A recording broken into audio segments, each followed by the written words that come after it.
Hey guys, Dadtries, and this is Mythforce. Mythforce is a first person multiplayer roguelike set as a 1980s cartoon. It has some real He Man vibes to it. And is developed by a company that actually has a pretty good track record. This is from Beamdog, and Beamdog actually did the original Baldur's Gate games, as well as Axis and Allies 1942. So, I mean, they've had a pretty good run. And I have convinced my usual suspects to play it with me. And the usual suspects actually consist of two other dads and a Zoomer. My friends actually grabbed it for free from the Epic Store because they have Amazon Prime, so they were able to get that for free. Apologies, I didn't get this out sooner when that was going on, but that offering has expired. I actually bought it. I don't have Prime, but I bought it on Steam. I got it half off. It was $15. And that brings me to my next point. So there is cross playability. So I have the Steam version. My friends have it on the Epic launcher.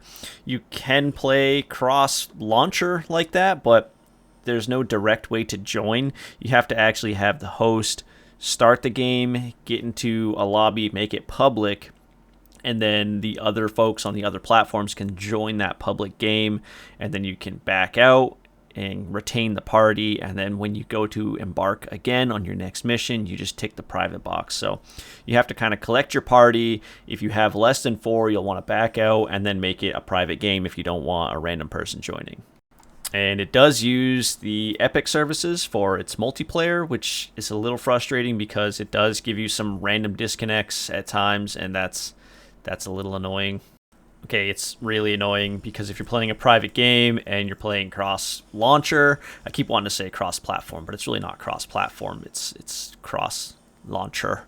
There's no way to drop back in because you can't join the other side directly, so it's pretty disruptive when that happens, and there's also no way to save mid-run, so if you lose half your party and they can't get back in, you've got to start your run all over again, which is not so fun. And I think it's happened to me twice, maybe 3 times in 12 hours of playing the game. And thankfully it hasn't really been in any super critical moments. Performance-wise, the game actually runs really smooth. You do want to make sure if you're playing the game, either turn VSync on or cap your frame limit.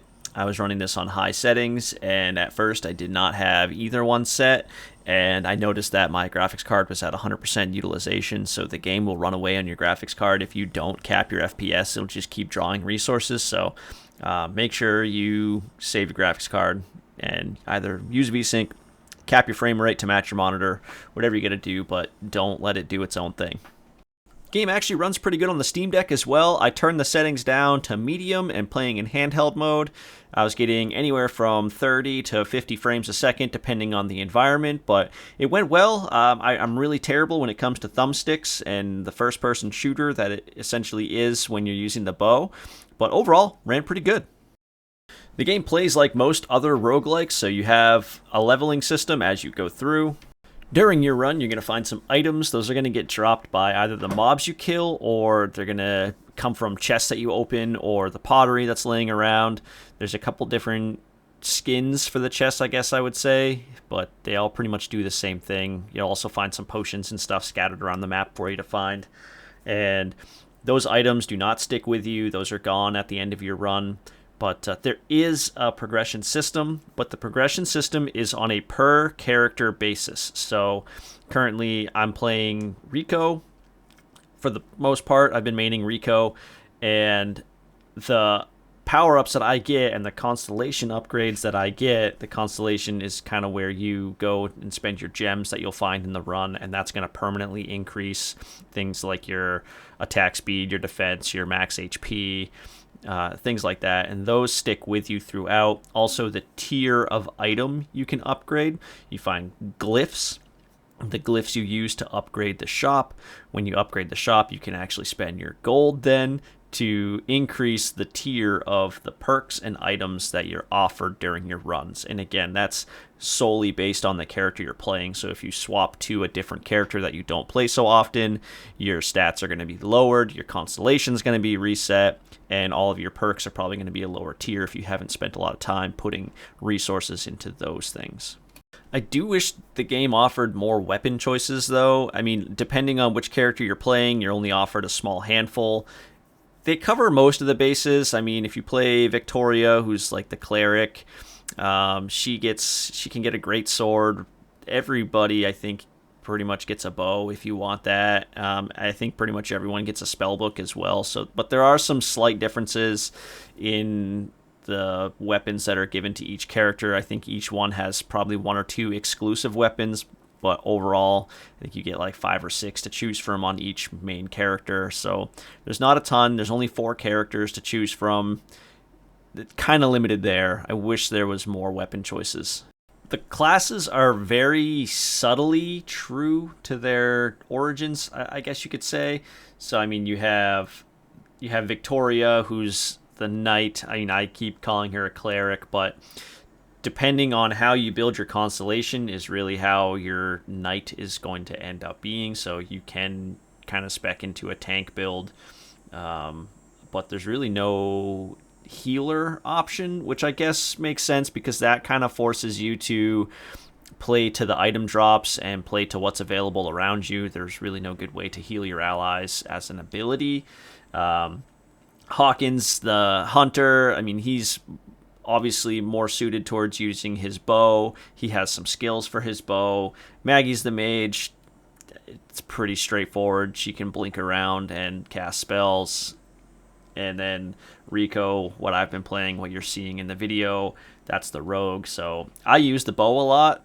It does a lot of damage, and reason being is if you make headshots, you get critical damage, and Rico's builds, a lot of them focus on pumping up the amount of critical damage done. So if I just sit back and do critical damage from afar, the other option is I take out the daggers and I can do a backstab, and that does critical damage. If you hit anything in the back, it's a critical hit as well. So that's kind of the overview of the classes. They're pretty standard, pretty straightforward for what you'd expect, and they don't really deviate outside of that. At least not well. I mean, I could throw a spell book on Rico. I just don't think it would work so well with the way his progression goes and his skills. Just not very practical. So I feel like I've had a lot of bad things to say about Mythforce, but honestly, it's a lot of fun.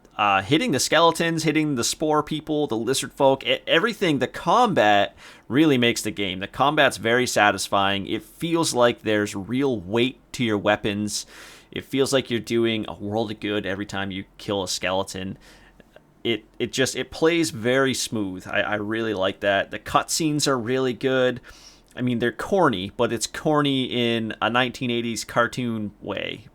So I don't know. I like it. I think it's well done there. They've really hit home. If they were going for 1980s He-Man feeling to their cutscenes, they nailed that for sure.